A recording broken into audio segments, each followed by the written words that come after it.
Assalamualaikum warahmatullahi wabarakatuh. Hari ini kita akan belajar tentang apa itu gerak dasar lokomotor. Gerak dasar lokomotor itu terdiri dari 3 suku kata. Yang pertama, gerak. Yang kedua, dasar. Dan yang ketiga, lokomotor. Pasti penasaran kan? Apa itu pengertian gerak, pengertian dasar, dan pengertian lokomotor? Terus kalau udah digabung, itu maknanya apa ya gerak dasar lokomotor itu? Pertama-tama kita akan belajar apa itu gerak. Gerak itu adalah perubahan tempat atau kedudukan atau disebut juga berpindah. Yang kedua adalah pengertian dasar. Dasar itu fondasi atau bisa disebut juga pokok atau bisa disebut juga awal. Dan yang ketiga adalah intinya, lokomotor. Lokomotor itu gerak anggota tubuh. Jadi pengertian gerak dasar lokomotor adalah gerak berpindah tempat, di mana anggota tubuh tersebut berpindah atau bergerak tempat. Contoh gerak dasar lokomotor itu ada 4. Yang pertama, berjalan, berlari, melompat, dan memanjat.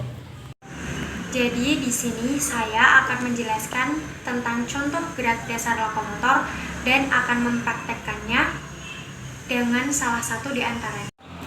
Pengertian berjalan yaitu gerakan tubuh untuk memindahkan tubuh dari tempat yang satu menuju tempat yang lainnya dengan cara melakukan langkah kaki secara bergantian. Cara berjalan yang baik dan benar atau disarankan itu tekniknya ada 3. Yang pertama, badannya itu harus tegak, jangan bungkuk. Yang kedua, jangan nunduk. Kalau nunduk nanti nggak bisa lihat depan. Dagunya harus terangkat, sejajar. Terus yang terakhir, tumpuan berat itu berada di kaki. Kita akan mencontohkan ya. Pertama, harus tegak, tidak boleh membungkuk seperti ini, harus tegak. Yang kedua, dagu harus sejajar, tidak boleh nunduk, sejajar.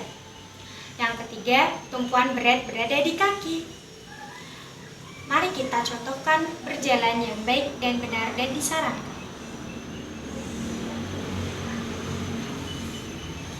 Seperti itu. Yang selanjutnya adalah contoh melompat. Melompat itu apa ya? Melompat itu seperti kelinci kan? Kelinci kan dia melompat. Jadi melompat itu gerakan dengan mengangkat kaki ke depan, ke bawah, terus ke atas dengan cepat. Harus cepat ya. Kelinci kan melompatnya juga cepat. Tekniknya itu salah satunya ada yang pertama ya, ancang-ancang. Terus memilih posisi kaki yang kuat. Terus mengatur posisi kaki, lalu mendarat dengan aman. Contohnya, saya contohkan ya. Yang pertama, ancang-ancang terlebih dahulu. Terus mengatur posisi kaki yang dirasa kuat. Terus setelah itu kita melayang dan mendarat dengan aman dan selamat. 1, 2, 3, lompat. Yang ketiga contohnya adalah berlari. Berlari itu sama seperti berjalan, namun bedanya itu berlari harus cepat. Kalau berjalan itu kita santai berjalan, kalau berlari itu cepat. Jadi pengertian berlari itu bergerak dengan cepat menggunakan kaki. Teknik berlari itu ada 4. Yang pertama, badan itu harus rileks, tidak boleh kaku. Kalau kaku nanti kayak robot. Yang kedua, pandangannya itu harus horizontal. Kalau vertikal, terus nengoknya ke atas, nanti nabrak. Yang ketiga, lengan itu 90 derajat. Kalau gini kan, ini apa ini? Ini tidak 90 derajat. 90 derajat. Segini. Terus kita ayunkan lengan itu secara kontinu dan rileks. Kalau seperti robot kan gini, itu tidak baik. Terus kita atur panjang langkah kakinya. Oke. Yang pertama, badan rileks ya.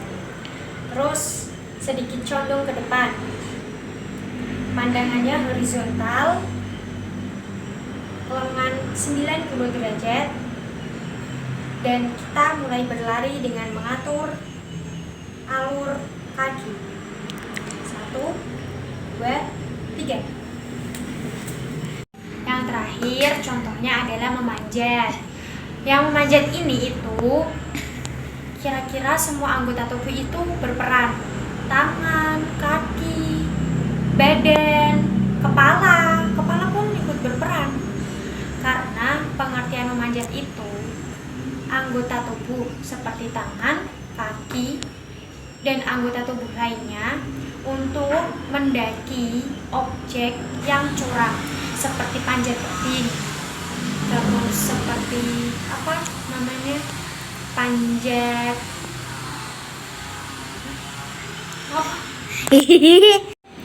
karena gerak dasar lokomotor itu bisa disebut juga sebagai olahraga.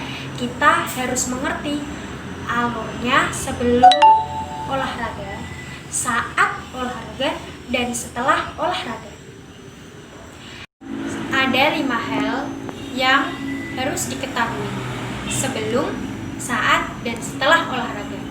Sebelum olahraga, kita harus sarapan dengan catatan sarapannya 2-4 jam sebelum olahraga. Jangan sebelum olahraga 5 menit kalian makan, itu tidak baik. Nanti perutnya bisa sakit seperti tertusuk-tusuk.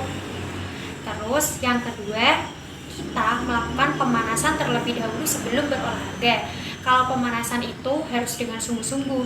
Nanti kalau tidak sungguh-sungguh akan terasa kram atau cedera di bagian akhir olahraga.